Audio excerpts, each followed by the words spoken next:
महाभारत युद्ध के बाद क्या हुआ यह हमें किसी ने नहीं बताया। वास्तव में महाभारत अब तक लिखा गया सबसे महान महाकाव्य है। इसका संस्कृति, रीति रिवाजों और यहां तक कि आज लोगों के व्यवहार के तरीके पर भी गहरा प्रभाव पड़ा है। कुरुक्षेत्र का युद्ध मानव इतिहास में अब तक लड़े गए सबसे खूनी युद्धों में से एक माना जाता है।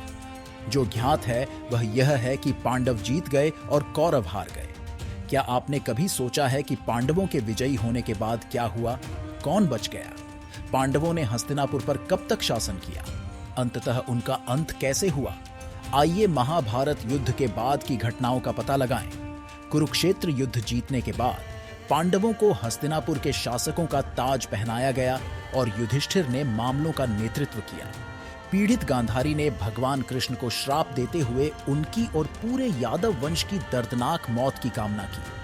अपने पुत्रों के समान पांडवों ने हस्तिनापुर पर 36 वर्षों तक शासन करना शुरू किया। इस बीच गांधारी के श्राप का असर भगवान कृष्ण पर पड़ा, जिन्हें चुनौतीपूर्ण परिस्थितियों का सामना करना पड़ा। द्वारका में अप्रिय घटनाएं सामने आईं, जहां कृष्ण ने पूरे यादव वंश को प्रभास की ओर पलायन कराया। प्रभास में कबीले के भीतर एक हिंसक विद्रोह भड़क उठा, जिसके परिणाम स्वरूप यादवों ने एक दूसरे को लगभग विलुप्त होने तक मार डाला। विद्रोह को दबाने का प्रयास करते समय एक शिकारी ने गलती से भगवान कृष्ण पर तीर चला दिया, जिससे उनकी मृत्यु हो गई। इसके बाद भगवान कृष्ण अपने मानव शरीर को छोड़कर महाविष्णु में विलीन हो गए। भगवान कृष्ण के निधन के बाद वेदव्यास ने अर्जुन को सूचित किया कि उनके और उनके भाइयों के जीवन का उद्देश्य पूरा हो गया है। लगभग उसी समय द्वापर युग समाप्त हो रहा था और कलयुग शुरू होने वाला था, जो बढ़ती अराजकता और अधर्म से चिह्नित था।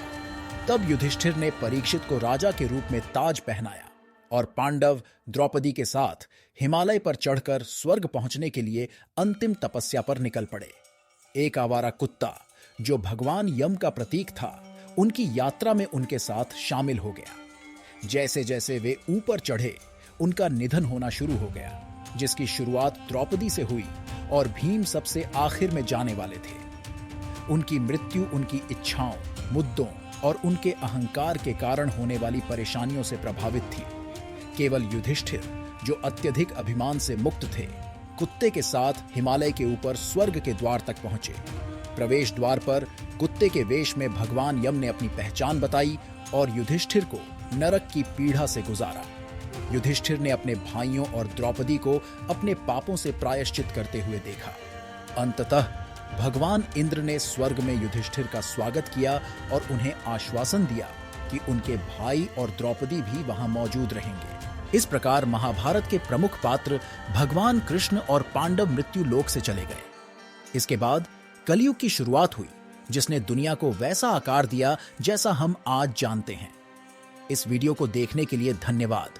यदि आपने इसका आनंद लिया है तो कृपया इसे लाइक करें, कमेंट करें और करें चैनल को सब्सक्राइब। जय श्री कृष्ण।